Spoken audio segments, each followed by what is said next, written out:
आप सभी का स्वागत है आपके अपने YouTube channel Gyandeep India channel पर। और आज का टॉपिक है कक्षा 10 अर्धवार्षिक परीक्षा का पेपर, विषय हिंदी। ठीक है, तो समय अपने 3 घंटे 15 मिनट। समय कितना है? 3 घंटे 15 मिनट। फिर अगर सभी प्रश्न करने अनिवार्य हैं। क्या है? सभी प्रश्न करने अनिवार्य हैं। पूर्णांक है इसका 70, यानी 70 नंबर का ये पेपर है। तो आइए वीडियो को शुरू करते हैं। वीडियो को आपने अभी तक शेयर नहीं किया है तो पहले वीडियो को शेयर कीजिए ताकि सभी बच्चे जुड़ सकें और इसका लाभ उठा सकें। आपको ये पेपर आने वाला है बिल्कुल सेम टू सेम। तो आइए देखते हैं। प्रश्न नंबर 1 है, आधुनिक युग की मीरा किसे कहा जाता है? प्रश्न क्या है कि आधुनिक युग की मीरा किसे कहा जाता है?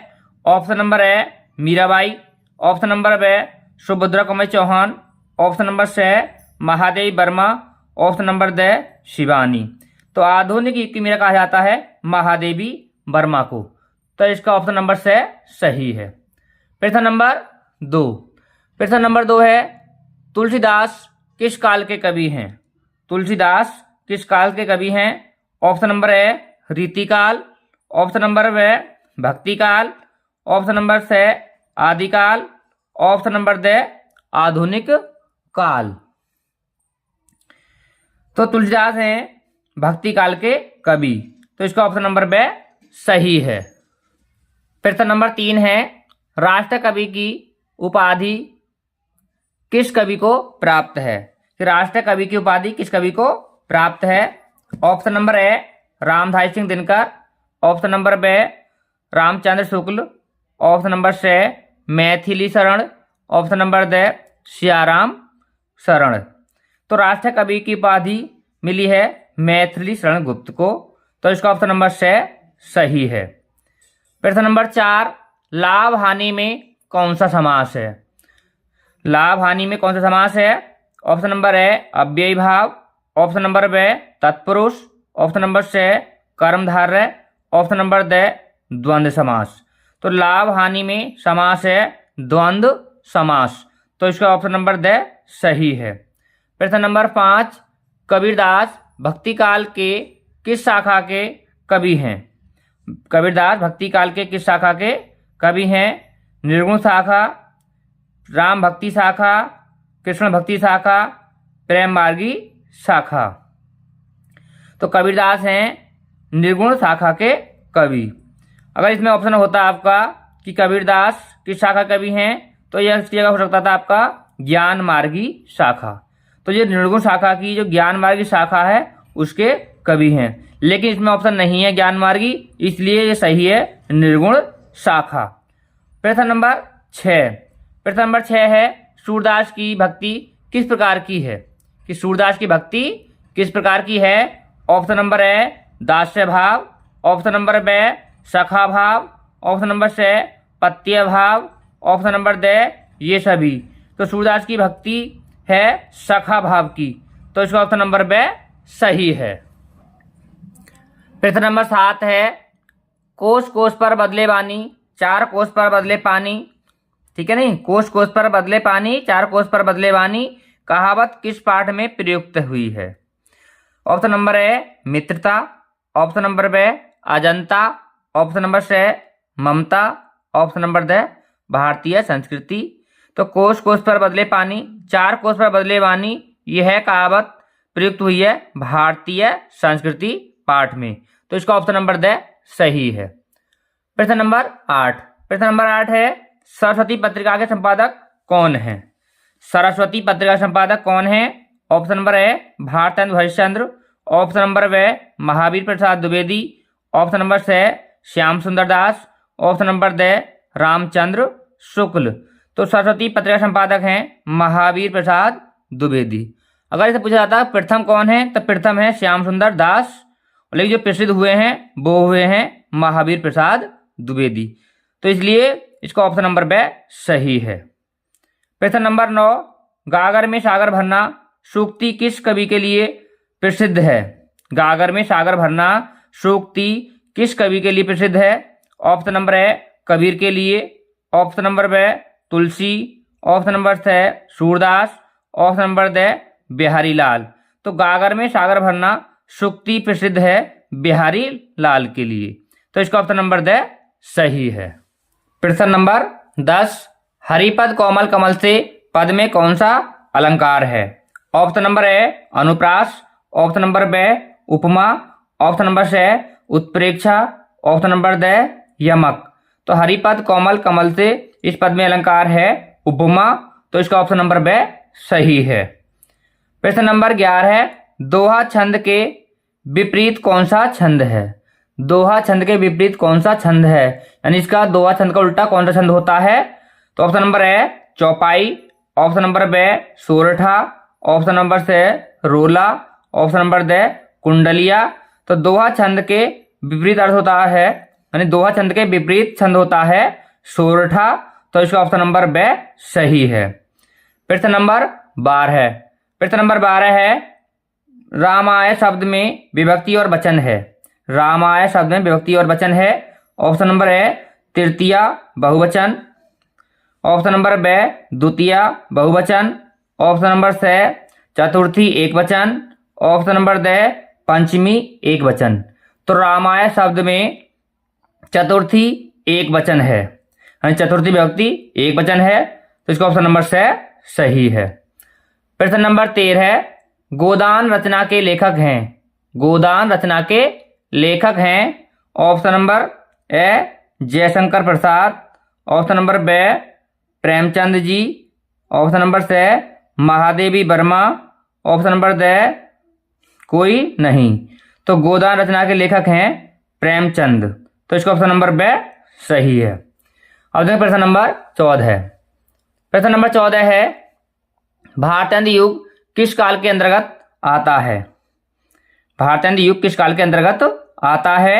ऑप्शन नंबर ए आदिकाल, ऑप्शन नंबर बी रीतिकाल, ऑप्शन नंबर सी भक्तिकाल, ऑप्शन नंबर द इनमें से कोई नहीं। तो भारतेंदु युग आता है इनमें से कोई नहीं, यानी ये आता है आपका आधुनिक काल के अंतर्गत। तो इसमें वो ऑप्शन आपका नहीं है, तो ये हो जाएगा ऑप्शन नंबर द इनमें से कोई नहीं। प्रश्न नंबर 15, कमल राजीव जलज आदि कहलाते हैं। ऑप्शन नंबर ए विलोम, ऑप्शन नंबर बी तत्सम, ऑप्शन नंबर सी पर्यायवाची, ऑप्शन नंबर द तद्भव। तो कमल राजीव जलज कहलाते हैं पर्यायवाची, ठीक है, पर्यायवाची। तो इसको तो ऑप्शन नंबर सी सही है।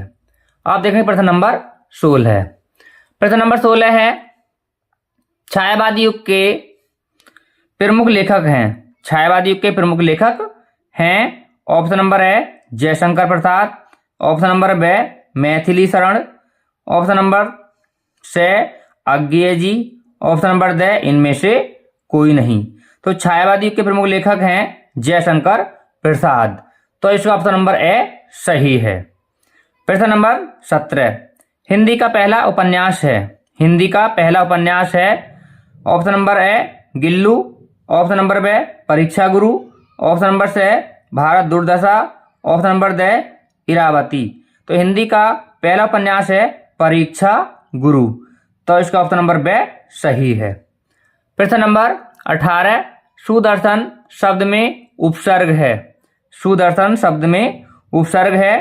ऑप्शन नंबर ए परी, ऑप्शन नंबर बी से, ऑप्शन नंबर से सु, ऑप्शन नंबर द कोई नहीं। तो सुदर्शन शब्द में उपसर्ग है सु। तो इसका ऑप्शन नंबर से सही है। अब देखें प्रश्न नंबर 19। तो प्रश्न नंबर 19 है, चौपाई छंद में कुल मात्राएं होती हैं। चौपाई छंद में कुल मात्राएं होती हैं।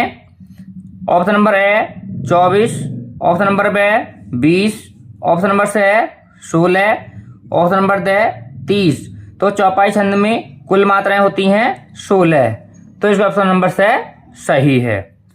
प्रश्न नंबर 20, कबीरदास जी की जीभ में किस कारण से छाले पड़ गए थे? यानी कबीरदास जी की जीभ में किस कारण से छाले पड़ गए थे? ऑप्शन नंबर ए झूठ बोलने के कारण, ऑप्शन नंबर बी गर्भ के कारण, ऑप्शन नंबर सी राम को पुकारते पुकारते, ऑप्शन नंबर द पेट के अपच के कारण, यानी पेट के अपच के कारण। तो कबीरदास की जीभ में छाले पड़ गए थे राम को पुकारते पुकारते। तो इसका नंबर से सही है। अब आता है खंड ख। तो खंड ख का प्रश्न नंबर 1 है, निम्न गद्यांश पर आधारित निम्न प्रश्न का उत्तर दीजिए। ठीक है, निम्न गद्यांश पर आधारित निम्न प्रश्न का उत्तर दीजिए, यानी गद्यांश दे रखा है, उसके आधार पर आपको प्रश्न उत्तर उसके देने हैं। गद्यांश है, कुसंग का ज्वर सबसे भयानक होता है। यह केवल नीति और सद्वृत्ति का ही नाश नहीं करता, बल्कि बुद्धि का भी क्षय करता है। किसी युवा पुरुष की संगति यदि बुरी होगी तो वह उसके पैरों में बंधी चक्की के समान होगी, जो उसे दिन दिन अवनति के गड्ढे में गिराती जाएगी, और यदि अच्छी होगी तो सहारा देने वाली बाहु के समान होगी, जो उसे निरंतर उन्नति की ओर उठाती जाएगी। ये हमारा गद्यांश। अब इसमें से हमें छांटने हैं इसके प्रश्न उत्तर। तो पहला प्रश्न है, उपर्युक्त गद्यांश का संदर्भ स्पष्ट कीजिए। तो संदर्भ लिखना है, संदर्भ में आपको पाठ का नाम और लेखक का नाम पता होना चाहिए, यानी आपको पहचान करनी है इसमें। तो ये लिया गया आपका मित्रता पाठ से, और इसके लेखक हैं आचार्य रामचंद्र शुक्ल। तो संदर्भ लिख देंगे इस प्रकार से कि उपर्युक्त गद्यांश हमारी पाठ्य पुस्तक हिंदी गद्य खंड में मित्रता नामक पाठ से लिया गया है। इसके लेखक आचार्य रामचंद्र शुक्ल हैं। प्रश्न नंबर 2, रेखांकित अंशों की व्याख्या कीजिए। तो इसमें 2 जगह व्याख्या दे रखी है, तो आप इस तरह लिखेंगे नंबर 1 नंबर 2, व्याख्या डालेंगे, व्याख्या डालेंगे नंबर 1। तो नंबर 1 पर लिखेंगे कि लेखक का कहना है कि कुसंग का ज्वर, कुसंग का ज्वर, तो आप यहां लिखेंगे व्याख्या में कि बुरी संगति का बुखार सबसे भयानक होता है। ठीक है, बुरी संगति का बुखार सबसे भयानक होता है, ये छोड़ देंगे यहां पर। फिर लिखेंगे 2, ठीक है, फिर आगे पहले नंबर पे ये होगी, दूसरी जगह आप यहां लिखेंगे, यहां से लिखेंगे फिर नंबर 2 पर कि लेखक का कहना है कि यदि किसी की संगति अच्छी होगी, यानी किसी भी मित्र की संगति अच्छी होगी, तो वह सहारा देने वाली बाजू के समान होगी, बाहु माने बाजुओं के समान होगी, जो उसे निरंतर उन्नति की ओर उठाती जाएगी या उन्नति की ओर ले जाएगी। इस तरह लिखेंगे इसकी व्याख्या। प्रश्न नंबर 3, उपर्युक्त गद्यांश का साहित्यिक सौंदर्य लिखिए। ठीक है, उपर्युक्त गद्यांश का साहित्यिक सौंदर्य लिखिए। तो इसमें नंबर 1, गहन दार्शनिक और मनोवैज्ञानिक विश्लेषण। क्या लिखेंगे नंबर 1 पर? गहन दार्शनिक और मनोवैज्ञानिक विश्लेषण। फिर नंबर 2, सरस और प्रवाह में भाषा, सरस और प्रवाह में भाषा। नंबर 3, सच्चे मित्र का आदर्श चित्रण, सच्चे मित्र का आदर्श चित्रण। नंबर 4 लिखेंगे उदाहरणों और दृष्टांतों का प्रयोग। नंबर 4 पर क्या लिख देंगे? उदाहरणों और दृष्टांतों का प्रयोग। नंबर 5 लिखेंगे मानवीय संबंधों की सूक्ष्म समझ, मानवीय संबंधों की सूक्ष्म समझ। और नंबर 6 पे लिख देंगे नैतिक और व्यवहारिक शिक्षा। नंबर 6 पर क्या लिखेंगे? नैतिक और व्यवहारिक शिक्षा। तो ये 6 बिंदु मैंने बताए हैं आपको, तो आप इसमें से कोई भी 4 बिंदु लिख सकते हैं जो आपको सरल लगे। अब देखते हैं प्रश्न नंबर 2। प्रश्न नंबर 2 है कि निम्न पद्यांश पर आधारित निम्न प्रश्न का उत्तर दीजिए। ठीक है, निम्न पद्यांशों पर आधारित निम्न प्रश्न का उत्तर दीजिए। तो पद्यांश है मैया हो ने चरैहो गाई, शिगरे ग्वाल घिरावत मोसो, मेरे पाए पिराई, ज्यो ने पछताई पूछी बलदाहू, अपनी सौहें दिवाई, यह सुनी माई जशोदा, ग्वालिन गारी देती रिसाई, मैं पठवती अपने लरिका को, आबे मन बहराई, सूर श्याम मेरा ती बालक, मारत तिही रिंगाई। तो ये है आपका पद्यांश। अब देखेंगे इस पर आधारित प्रश्न क्या कहते हैं। प्रश्न नंबर 1 है प्रस्तुत पद्यांश का संदर्भ लिखिए अथवा कवि का नाम व पाठ का नाम लिखिए। या तो आप इसमें संदर्भ लिख देंगे या फिर डायरेक्ट कवि का नाम और पाठ का नाम लिख देंगे। तो पाठ का नाम लिखेंगे पद, पाठ का नाम क्या है? पद, और कवि का नाम सूरदास। अगर आप संदर्भ में जाते हैं तो संदर्भ लिखेंगे, इनमें एक लिखना है आपको, या तो पाठ का नाम और कवि का नाम लिख देंगे या फिर इसमें संदर्भ लिख देंगे। तो संदर्भ लिखना चाहे तो संदर्भ लिख सकते हैं आप कि प्रस्तुत पद्यांश हमारी पाठ्य पुस्तक हिंदी में काव्यखंड के पद नामक पाठ से लिया गया है। इसके कवि सूरदास जी हैं। अब प्रश्न नंबर 2, रेखांकित अंश की व्याख्या कीजिए। तो आपको व्याख्या करनी है, तो हैंड डाल देंगे व्याख्या, फिर लिखेंगे कि सूरदास जी कहते हैं कि, ठीक है, सूरदास जी कहते हैं कि श्री कृष्ण अपनी माता यशोदा से शिकायत करते हुए कहते हैं कि शीघ्र ग्वाल गिरावत मोसो, कि सभी ग्वाल वाले मुझसे ही गायों को घिरवाते हैं, जिससे मेरे पैर दुखने लगे हैं। अगर आपको झूठ लग रहा है तो आप बलदाऊ भैया से अपनी सौगंध दे करके पूछ सकती हो।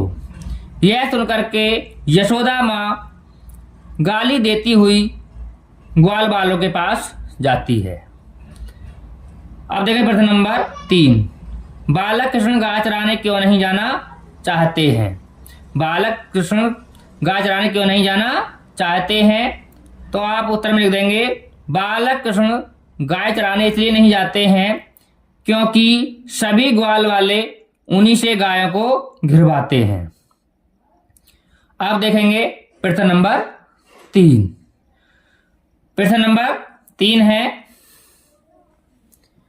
निम्न संस्कृत गद्यांश का संदर्भ हिंदी अनुवाद कीजिए। संदर्भ हिंदी अनुवाद कीजिए, तो आपको संदर्भ लिखना है, फिर इसमें अनुवाद करना है। तो गद्यांश है आपका नागरिक बहुकालम यावत अचिंतयन पर प्रेहलिकाया उत्तरम दातुम समर्थ है न एभवत, अतः ग्रामीण एवत अहम अस्या प्रेहलिकाया उत्तरम न जानाति इदम श्रुत्वा ग्रामीण एकथयत यदि भवान उत्तरम न जानाति तर्हि दातुम 10 रुपये कणी। तो इसमें आपको क्या करना है, संदर्भ लिखना है, फिर इसमें हिंदी में अनुवाद करना है। तो संदर्भ लिखेंगे कि प्रस्तुत गद्यांश हमारी पाठ्य पुस्तक हिंदी में संस्कृत खंड के प्रबुद्धो ग्रामीण नामक पाठ से लिया गया है। ठीक है, इस तरह लिखेंगे इसका संदर्भ। कौन से पाठ से लिया गया है ये, तो ये लिया गया है प्रबुद्धो ग्रामीण पाठ से। अब लिखेंगे इसका हिंदी में अनुवाद। किस नागरिक मैंने शहरी बहुत समय तक सोचता रहा या सोच विचार करता रहा, परंतु पहेली का उत्तर देने में समर्थ न हुआ, अतः ग्रामीण से बोला कि मैं इस पहेली का उत्तर नहीं जानता हूं, यह सुनकर ग्रामीण बोला यदि आप उत्तर नहीं जानते हो तो आप 10 रुपये दो। इस तरह लिखेंगे इसका हिंदी में अनुवाद। आप देखेंगे प्रश्न नंबर 3 का ख। 3 का ख है कि निम्न श्लोक का संदर्भ सहित हिंदी में व्याख्या कीजिए या हिंदी में अनुवाद कीजिए। पहला है, मंगलम मरणम यत्र भूषत च विभूषणम कोपीनम यत्र कोशयम साकाशी के निमियते। अथवा में रखा है, नित्राम निचो अस्मिति त्वम खेदम कूपम कदापि मावक्रथा अत्यंत सरस हृदयो यत परेशान गुणगृताहस सी। तो ये 2 दे रखे हैं आपको, 2 में से आपको एक करना है। ठीक है, कोई सा भी आपको एक करना है जो आपको आता हो। ठीक है, नहीं जो आपको आता हो वही आपको करना है। अगर पहला आता था पहला करेंगे, दूसरा आता है तो आप दूसरा करेंगे। तो पहला है आपका मंगलम मरणम यत्र भूषित च विभूषणम। तो पहले इसका संदर्भ लिखेंगे। तो पहला लिया गया आपका वाराणसी पाठ से। कौन से पाठ से लिया गया आपका पहला श्लोक? वाराणसी पाठ से। तो आप संदर्भ लिख देंगे कि प्रस्तुत श्लोक या फिर पद्यांश, कि प्रस्तुत श्लोक हमारी पाठ्य पुस्तक हिंदी में संस्कृत खंड के वाराणसी नामक पाठ से लिया गया है। फिर लिखेंगे हिंदी में अनुवाद कि मंगलम मरणम यत्र भूषत च विभूषणम, कि जहां मरना भी मंगल का ही समझा जाता है, जहां मरना भी मंगलकारी समझा जाता है और वहां का आभूषण क्या है, भस्म है। यो कोपीनम यत्र कोशयम सा काशी केन्म्यत्या, का जहां का लंगोट भी रेशमी वस्त्र है, उस काशी की तुलना किससे की जा सकती है। अथवा में दे रखा आपका नितराम चौथी त्वम खेदम कूपम कदापि मां कृथा अत्यंत सरस हृदयो यत परिथाम गुण कीर्तासी। तो इसका संदर्भ लिखेंगे कि प्रस्तुत पद्यांश हमारी पाठ्य पुस्तक हिंदी में संस्कृत खंड के अन्योक्ति विलास नामक पाठ से लिया गया है। ये कौन से पाठ से लिया गया है? ये लिया गया है आपका दूसरे पाठ से, अन्योक्ति विलास। तो इसके लिखेंगे हिंदी में अनुवाद। तो अनुवाद में लिखेंगे कहे कुए कि आप दुख क्यों होते हो, आप दुखी क्यों होते हो, ठीक है। कि आप तो सरस हृदय वाले हो, दूसरे के गुणों को ग्रहण करने वाले हो, ठीक है। या तो आप इस तरह लिख देंगे या फिर आपको बड़ा लिखना है तो आप इस तरह ले सकते हैं। कहे कुए आप अपना मन दुखी क्यों करते हो, यह सोचकर कि मैं अत्यंत गहरा हूं, कि मैं अत्यंत गहरा हूं, परंतु आप तो अत्यंत सरस हृदय वाले हो और दूसरों के गुणों को ग्रहण करने वाले हो, इसलिए आप कभी भी दुख प्रकट मत करो। अब देखेंगे प्रश्न नंबर 4।